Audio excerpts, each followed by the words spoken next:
வணக்கம். நம்மளோட அடையாளம் என்ன? நம்ம எப்படி மீட்கப்படுறோம்? இந்த கேள்விகளுக்கான பதில்களை ரொம்ப சக்தி வாய்ந்த ஒரு கதையின் மூலமா நாம இப்ப ஆராய போறோம். இது நம்ம விடுதலை பயணத்தை பத்தின ஒரு ஆழமான பார்வை. வாங்க ஆரம்பிக்கலாம்.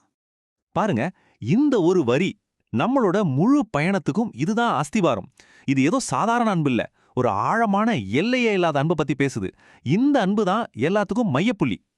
சரி, நம்ம பயணத்தோட பகுதிக்குள்ள போலாம். அதாவது அடிப்படையில நம்ம யாரு, நம்மளோட உண்மையான அடையாளம் என்னங்கறத இந்த பகுதி தெளிவா சொல்லுது. நாம கடவுளோட பிள்ளைகள்னு அழைக்கப்படுறோம். அது மட்டும் இல்ல, அதுதான் நாம. இது ஏதோ ஒரு பட்டம் இல்ல, இதுதான் நிஜம். தந்தை நம்மள வச்சிருக்கிற அன்பினால நமக்கு கொடுக்கப்பட்ட ஒரு முக்கியமான அடையாளம் இது. அப்போ ஒரு கேள்வி வரும், நாம கடவுளோட பிள்ளைகள்னா ஏன் இந்த உலகம் நம்மள ஒரு பொருட்டா மதிக்க மாட்டுது, இல்ல நம்மள புரிஞ்சுக்க மாட்டுது? ஏன்னா இந்த உலகம் அவரையே, அதாவது தந்தையே இன்னும் முழுசா தெரிஞ்சுக்கல. அதனாலதான் அவரோட தொடர்புடைய நம்மளையும் அதால புரிஞ்சுக்க முடியல. ஓகே, நம்ம கடவுளோட பிள்ளைகள் எல்லாம் நல்லதானே இருக்கு. ஆனா இங்கேதான் ஒரு பெரிய சிக்கல் வருது. நம்மளோட இந்த உயர்ந்த அடையாளத்தையே கொலைக்கிற ஒரு யதார்த்தம் இருக்கு. அதுதான் பாவம். இப்போ இந்த பாவத்துக்கு ஒரு தீர்வு தேவைப்படுது. பாவம் பாவம்னு சொல்றோமே, அப்படின்னா என்ன? பதில் என்னன்னு பார்க்கறதுக்கு முன்னாடி நீங்களே ஒரு நிமிஷம் யோசிச்சு பாருங்க. பாவம்னா என்னவா இருக்கும்? பதில் ரொம்ப நேரடியானது. சட்டத்தை மீறுவதுதான் பாவம். அதாவது ஒரு ஒழுங்கின்மைய, ஒரு கீழ்ப்படியாமையை உருவாக்குறது. நம்மளோட உண்மையான அடையாளத்துக்கும் நம்மளோட தற்போதைய நிலைமைக்கும் நடுவுல ஒரு பெரிய இடைவெளியை உருவாக்குறதே இந்த பாவம்தான்.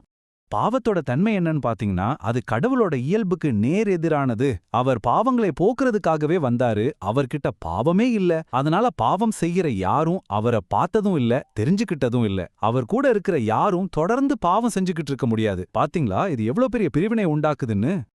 இப்போ கதையில ஒரு பெரிய திருப்புமுனைக்கு வரும். பாவங்கிற பிரச்சனைய பார்த்தாச்சு. இப்போ அதுக்கான தீர்வு என்னன்னு வெளிப்பட போற ஒரு முக்கியமான தருணம் இது. திருமுழுக்கு யோவான் ஒரு பெரிய எதிர்பார்ப்பை உருவாக்குறாரு. எனக்கு அப்புறம் வர்றவரு என்னை விட பெரியவர், ஏன்னா அவர் எனக்கு முன்னாடியே இருந்தாருன்னு சொல்றாரு. அப்போ வரப்போற அந்த நபர் எவ்வளவு முக்கியமானவரா இருக்கணும்னு யோசிச்சு பாருங்க. இதோ அந்த உச்சக்கட்ட வெளிப்பாடு. நாம முன்னாடி பார்த்த சட்டத்தை மீறுதல்ங்கிற பாவத்துக்கு நேரடியான பதில் இந்த ஒரு பட்டப்பெயர் தான், கடவுளின் செம்மறி. அது மட்டும் இல்ல, இவர்தான் உலகன் பாவத்தை போக்குபவர். என்ன ஒரு சக்தி வாய்ந்த அறிவிப்பு! யோவான் ஏன் இவ்ளோ உறுதியா சொல்றாரு? இது ஏதோ அவரோட கருத்து இல்ல. அதுக்கு ரெண்டு காரணம் இருக்கு. ஒன்னு, அவர் கண்ணால பார்த்த ஒரு சாட்சி. கடவுளோட ஆவி ஒரு புறா மாதிரி அவர் மேல இறங்கி தங்குறத பார்த்தாரு. ரெண்டாவது, அதனால அவர் தைரியமா சாட்சி சொல்றாரு, இவர்தான் கடவுளோட மகன் அப்படின்னு. சரி, இவ்வளவு பெரிய ஒரு மீட்பு நடந்திருக்கு. இந்த அற்புதத்துக்கு நம்மளோட பதில் எப்படி இருக்கணும்? அடுத்ததா நாம ஒரு பெரிய கொண்டாட்டத்துக்குள்ள போக போறோம். இந்த விடுதலை செய்திக்கு நாம எப்படி பதில் சொல்லணும்? இதுக்கு சங்கீதம் 98 ஒரு சூப்பரான வழியை காட்டுது. இது சும்மா அமைதியா நன்றி சொல்றதில்ல, அதுக்கும் மேல. பாருங்க, இந்த கொண்டாட்டத்தோட தன்மையை கவனிச்சிங்களா? ஆண்டவருக்கு ஒரு புது பாட்டு பாடணும், ஆரவாரத்தோடு கொண்டாடணும், யாழ் இசைச்சு புகழணும், எக்காலம் ஊதி கொம்பு ஊதி ஆர்ப்பரிக்கணும், நம்ம ராஜாவான ஆண்டவர் முன்னாடி ஆனந்தமா ஆரவாரம் செய்யணும். இது ஒரு பெரிய சத்தமான இசை நிறைந்த கொண்டாட்டம். இந்த விடுதலை யாருக்கு? ஒரு சிலருக்கு மட்டுமா? இல்லவே இல்ல. இந்த மேற்கோள் தெளிவா சொல்லுது, இந்த உலகத்தோட எல்லா எல்லைகள்ல இருக்கிறவங்களும் இந்த விடுதலைய பார்த்தாங்கன்னு. இது எல்லாருக்குமான ஒரு ரட்சிப்பு. இப்போ நாம கதை ஆரம்பிச்ச இடத்துக்கே வர்றோம். இந்த மீட்பு நம்மளோட அசல் அடையாளத்தோட எப்படி இணையுது, இதுக்கப்புறம் நம்மளோட பாதை எப்படி இருக்கணும்னு பார்க்க போறோம். இதுதான் இதுல இருக்கிற முக்கியமான இணைப்பு. கடவுளின் செம்மறியால தான் நம்ம திரும்பவும் கடவுளோட பிள்ளைகளாகிற உரிமையை வாங்குறோம். நாம இழந்த அந்த உரிமை நமக்கு திரும்பவும் கொடுக்கப்பட்டிருக்கு.